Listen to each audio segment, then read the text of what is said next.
بالله من الشيطان الرجيم.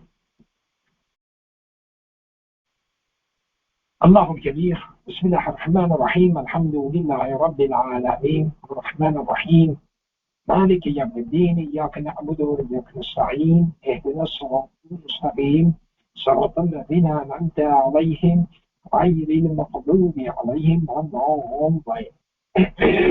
الله الكبير.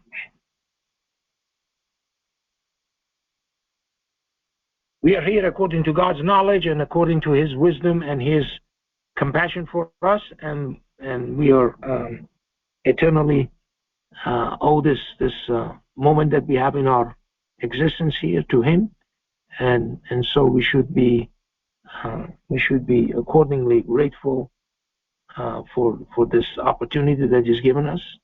And again, this is not by accident. This is not because we are some kind of special person or something. It's God's infinite grace and mercy has chosen us to be here today and commemorate Him and get closer to Him, inshallah. And so that is a unique privilege and an honor that we are being bestowed today by God. Again, since this is a momentous occasion for us in our lives, every Friday God is telling us to get together and have this commemoration of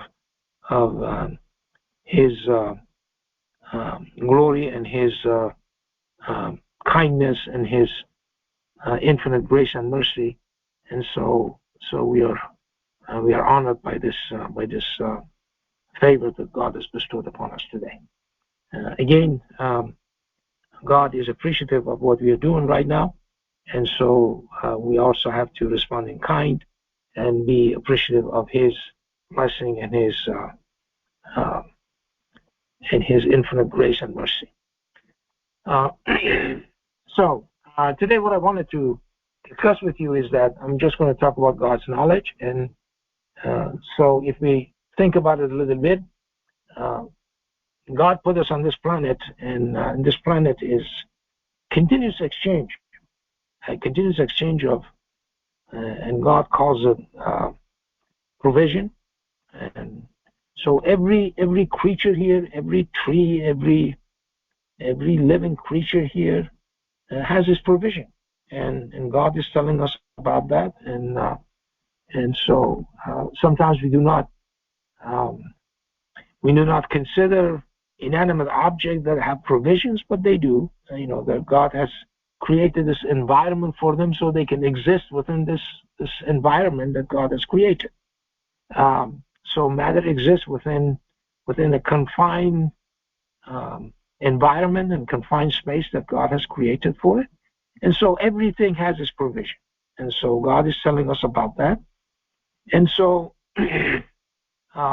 so since we are created from matter, God is telling us that. He says, look, you go down there and you basically live symbiotically with other creatures there in this universe. And that's exactly what's happening to us. So everything is being exchanged all the time. So when we eat something, we obviously adding some foreign objects into our system, and some of that foreign object actually becomes part of our system for a while, and then some of them they excrete from our body and goes into waste or whatever, and it becomes again part of the system that God has created, this conservation system that God has created. And just think about it, that when we were created, at that moment of creation, there were certain particles that made us at that time. And so those particles are probably all gone from your system. So you don't have that original thing. So, but God is telling us that every one of them is numbered. Okay? A lot of people, they put too much emphasis on this body that they have, where they're supposed to be buried, where they came from, things like that. Okay, and this land is my land, and this is my homeland, things like that. And they're all a bunch of hooey. Okay, so don't waste too much time on these things. These things becomes prejudicial attitude that people develop throughout their lives. You basically don't belong to that land. You belong to something else, because as I said, all of those particles that made you up are not there anymore. They're someplace else. Who knows, for example, that proton that was when you were in your mother's womb, that was inside your body, and you excreted that molecule that contained that single proton that only God knows its number. Think about it very carefully. Okay? Only God knows its number, and no one else does. That thing could be inside a tree. Okay? Or it could be a fuel that became, was used in some car or something like that, and added to the pollution someplace as some kind of chemical. And only God knows the number of that proton. So in other words, you don't belong to that land anymore, because that proton is gone, and the rest of the protons. So all of them are replaced with something that you take, okay, and it constantly goes through your system, and only God knows where they are. Okay. Some people, they say, oh, we want to be buried in our homeland or something like that. Okay. That's a sign of honor or thing for them. You're not from there, because all of those things that you have are gone now. They're not part of you anymore. As I said, only God knows where they are. Okay. So a wind comes in there. It could be in a meteor someplace. I don't know where it is. Okay, some meteor hits the ground and this thing is ejected. Okay, that proton could be someplace in the upper atmosphere or something, and some cosmic ray hits it, and that accelerates, goes into another place in the universe. And only God knows where that is. So we have no idea. But the prejudicial thing that we have is going to do that for us. So we can be at each other's necks and keep killing each other and doing all kinds of bad things, and God wants that to be out of our system. So we have to think about these things very carefully. Okay? And if we do not do that, then we are responsible. God says, I have given you these senses. Okay? He has given us the hearing, the eyesight, and the brain, and we are responsible for using them. Okay? So why do you think, for example, you have some kind of memory of something, okay? That memory is new or old, whatever it is, has been transmitted from one particle to another particle, but that particle may not be there anymore. See, your brain is very hungry. It takes a lot of blood, okay? And so what it does, it exchanges information with that. Some of those stuff that your brain uses as nourishment and food is being exchanged all the time, but the memory still is transmitted to the new cell, which has different particles in it that did not exist before. Okay, can you imagine that? Okay. And only God knows where they are. So those are not the same thing anymore. Those are not the same particles that you were created with. So you are not from there. Let's put it that way. Okay? And only God knows where you are. And now he says, I'm going to recreate it. And then he says, we're going to even recreate the fingerprint. Okay? That the tip of your fingers are being recreated again, which is only unique to yourself. Okay? And can you imagine if that, for example, and then God says that He's numbered all things, or He has assigned a number to everything. So only God knows what those things are. When the part of your body that was there, okay, So if you for example, you even if you go ahead and cremate your body, okay, those protons and neutrons are not going to go anywhere. They're not part of that combustion process. They're completely something else. They're not going to be destroyed. Okay, they're called baryons. Proton and neutron are called baryons, and baryons are always conserved.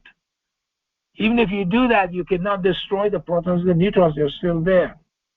They're just a different chemical form, but they're still there. Okay. That's amazing. So when you die and somebody buries you or something, all of those bugs, they eat you. Right? So it's consumption all over the place. You consume things, animals consume things, the trees and everything else consume things.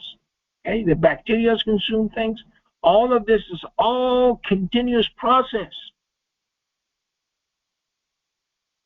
And so we have to open up our eyes and think at a level which is worthy of God's commandment to us.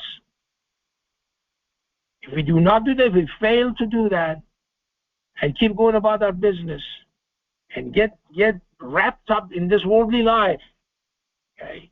As I said, because of that piece of land or something, you become so prejudiced that you're willing to do that, and you really don't belong there. You're someplace else. Okay? After a while, all of the system inside your body are new systems. They're not the same. They've been replaced with something else. Okay? Which belongs to a different place. So if you don't eat, you die, obviously. Okay? So when you eat, you take in new stuff that was not part of you. And then you excrete part of the stuff that used to be part of you, and they're not part of you anymore. So what happened? Nothing. New place, new stuff came in the old place. The old stuff, replace those, and so you become a new person. You don't belong to that. So stop being prejudiced about this, that I'm from here or from there and all kinds of nonsense that goes on with it. Okay? You are what God made you. And He knows exactly the number of all things inside your body. And He keeps tracking of them. Can you imagine that? Okay? 1 cubic centimeter of your body, about the size of your tip of your finger. Okay? I'm talking about an average finger, not a big guy, not a little guy. The average thing is about the tip of your finger. That's 1 cubic centimeters. Okay? Contains 6.02 times 10 to the 23. That means 6.02 with 23 zeros of atoms. Can you imagine that? 1 cubic centimeter, okay? So now, these are being changed all the time. They're not the same. They are being... So you see, when your fingernails grow, okay, that's not the same fingernail you had, 2 weeks ago, because you keep cutting them, and you throw them away, and that's gone. So they're not the same. So that's new stuff that comes out. So it's replaced by something else. Your system is like that. Your entire body is like that. And only God knows where those things are in the universe. As I said, they could be some places completely that we don't know about. Okay? Every day, a human body actually radiates 100 million neutrinos. And that's due to the decay of radioactive materials inside your body. Can you imagine that? I mean, this is mind-boggling if you think about it. So every second of your life, you become a different being. And only God knows what those particles are. That's the beauty of it, and that's why we have to worship God, respect Him, give Him the credit that's due to Him. If we don't give Him that credit, we are guilty. We are not respecting Him as He should be respected. Okay? A lot of people didn't like when I said fear God. They think the fear means that you're frightened by God or something like that, some kind of boogeyman or something. No. Or some kind of tyrant or something. No. Fear means ultimate respect. That's what it means. That's one of the meanings of fear. It means have ultimate respect. Okay. So we have to gain that by thinking about these things. That's what God says in the Quran. He said they think about the creation of the heavens and the earth, or the vacuum and matter. They think about it, how it's arranged, how it's always in process of doing things. Okay. So when you were a baby, okay, that's what happened. Okay, so you were producing those neutrinos because of radioactive stuff, and those neutrinos at that time, now, if you're 70 years old or something, those neutrinos are 70 light years away from us, because neutrinos go at the speed of light. Can you imagine that? And only God knows where they are, because they come in uniformly isotropically. That means they come in all directions. Only God knows where they are. Every single one of them. Okay. Can you imagine that? That is amazing. So that thing that was existed in that baby does not exist within you anymore. You're a different person. As I said, the beauty of it, that information is being exchanged, so you have a memory. Okay. Do we think this way? Or we go about our business and thinking about everyday news and stuff like that, and try to hate somebody, and this is going to be our life. Okay. And so we are not going to enjoy it. Okay. We're not going to enjoy such a life. We're going to be in misery all the time and suffer the consequences. Okay. But this is what we should think. This is what we should think about. This is how you think about God's creation, and go about your business and understand who you are within this system, this beautiful system that God has created. Okay. So I'm going to stop here, and we'll finish this unit.